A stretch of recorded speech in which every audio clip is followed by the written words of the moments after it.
Hello students, welcome to PBR study. तो साथियों, कैसे हैं आप सभी? उम्मीद करते हैं बहुत ही अच्छे होंगे और आपकी पढ़ाई लिखाई अच्छी चल रही होगी। आज की ये आपकी क्लास नंबर 22 होगी, पार्ट 22 है ना। तो आपने लगभग 3-4 चैप्टर ख़त्म कर लिए हैं। ये भिन्न का चैप्टर भी ख़त्म हो रहा है आज, कल से एक नया अध्याय होगा। बहुत ही इंपॉर्टेंट ये क्वेश्चन है जो कि आपकी परीक्षा में पूछा गया है, अध्यापक भर्ती परीक्षा। ये जो क्लास हो रही यूपी टेट, सी टेट और सुपर टेट की कंबाइंड क्लास है, सबके लिए महत्वपूर्ण है। कह रहा है कि निम्न भिन्नों में से ये भिन्न दी गई हैं 4-5, इनमें से कह रहा है कौन सी भिन्न 1/2 से बड़ी है तथा 4/5 से छोटी है। पहले हम इन दोनों का मतलब समझें, तब हम तुलना कर सकते हैं। देखो भाई, 1/2 का मतलब हुआ बच्चा 0.5 है ना बाबू, हुआ ना, ये इसका मतलब यही हुआ।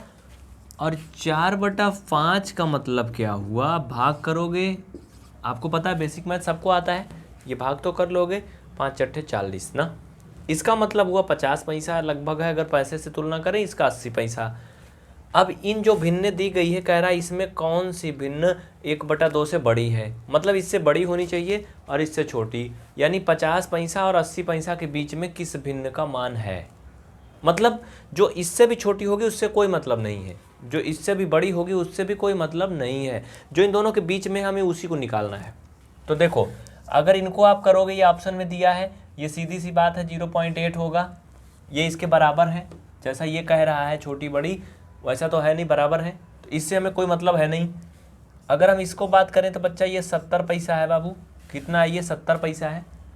आप देखो तो 7/10 समझना और फिर बताना। आगे देखो, अगर इसका मतलब हम देखें तो आपको पता है, अगर इसको हम भाग करेंगे 40 से, भाग करना आप लोग जानते हो।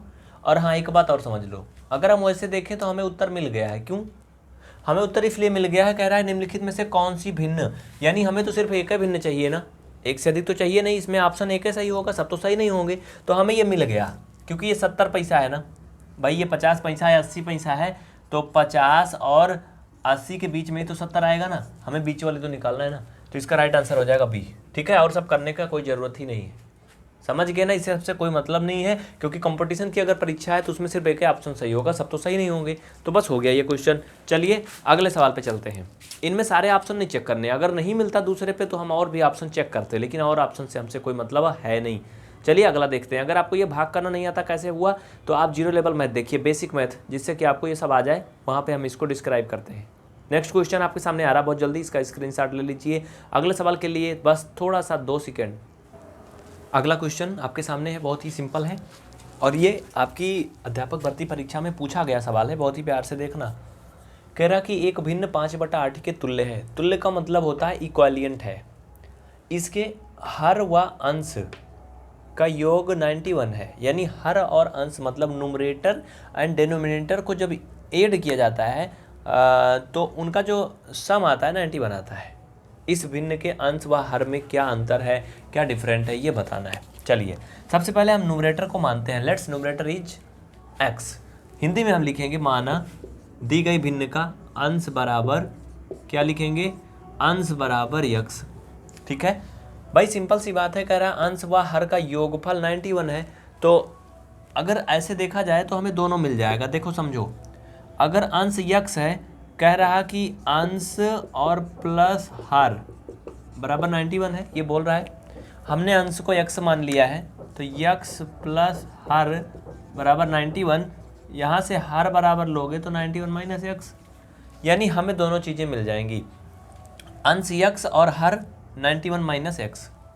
ये ठीक है भाई, ये अंश हो गई, ये हर हो गई, अतः भिन्न बराबर क्या हो जाएगी? अब लिखो, अतः भिन्न बराबर, भिन्न कितना हो जाएगी? x/91 minus x।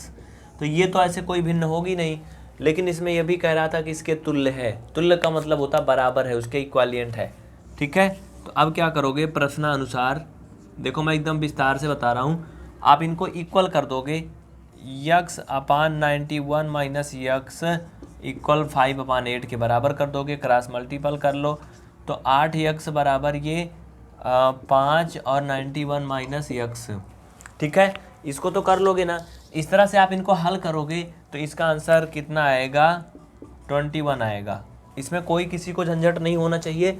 अब इधर साइड में समझ लो भाई, ये गुणा तो करना पड़ेगा, ये 5 एकम 5 और 5 नवा 45 -5x, ये इतना करना ही पड़ेगा। इधर आएगा ये प्लस हो जाएगा 13x बराबर ये 455, यक्स बराबर 455 बटा 13। हमें पता है कि 13 दूना 26। क्यों, कुछ गड़बड़ हो रहा है, क्या मुझे लग रहा है यार। ये देखो तो क्या गड़बड़ हो रहा है, यहाँ समझने की कोशिश करते हैं हम लोग। कुछ गड़बड़ लग रहा है मुझे ये।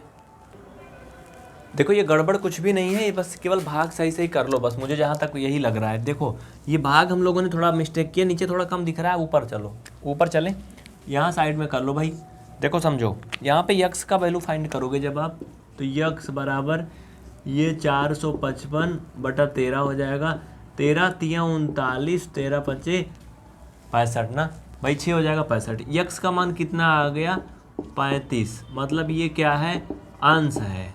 अतः हर बराबर कितना हो जाएगा बच्चा, हर बराबर हो जाएगा बाबू 91 माइनस यक्स, यानी 91 माइनस 35। इसमें से घटा लो, 11 में से 5 गया 6, इसमें से एक उधार गया था 8, 8 में से 3 गया 6, यानी हर कितना हो गया 56 हो गया। कह क्या रहा था, कह रहा था कि इनके अंश व हर में कितने का अंतर है, यानी कि 56 से 35 घटा लो, सिंपल सी बात है, 21 आ जाएगा। घटा के देख लो, ये 21 इसका आंसर हो जाएगा, है ना। कितना आसान, समझ में आ गया ना। लिख लो जल्दी से। ये क्वेश्चन पूछे गए परीक्षा में, थोड़ा घुमावदार है, अगर आप देखो तो इसमें थोड़ा दिमाग ज़्यादा लगाना है। मतलब पहले तो आपको भिन्न मानना है, फिर उसका मान निकालना है, फिर अंश हर मिलेगा, फिर उसको घटाना है, तब जाके आंसर होगा। अगले सवाल के लिए बस 3 सेकंड का इंतज़ार, चलिए जल्दी से वीडियो को रोकिए और फटाफट नेक्स्ट क्वेश्चन पे चलते हैं, बहुत जल्दी करिए साथियों। वैसे आज बहुत देर हो रही, तो मैं सोच रहा हूँ आपको 2 ही क्वेश्चन दिखा देते हैं, अब बड़ी बड़ी क्लास आपको अगली क्लास में देंगे, ठीक है। तो आज की ये क्लास यहीं पे खत्म होती है। अगर आप इस वीडियो को यूट्यूब पे देख रहे हैं तो अपने दोस्तों में ज़रूर शेयर करें, जिससे कि हम इस तरह से आपको बहुत ही महत्वपूर्ण क्लास दे सकें। और हाँ, अगर आप इसे PVR स्टडी ऐप में देख रहे हैं तो नोट्स बनाएं, रेगुलर देखें। वैसे वहाँ पर ऐप में तो आपको पूरा कोर्स मिल गया होगा, अच्छे से देख सकते हैं, ठीक है। बहुत बहुत शुक्रिया आप सभी को। तो अगली क्लास जल्द ही आपके सामने होगी।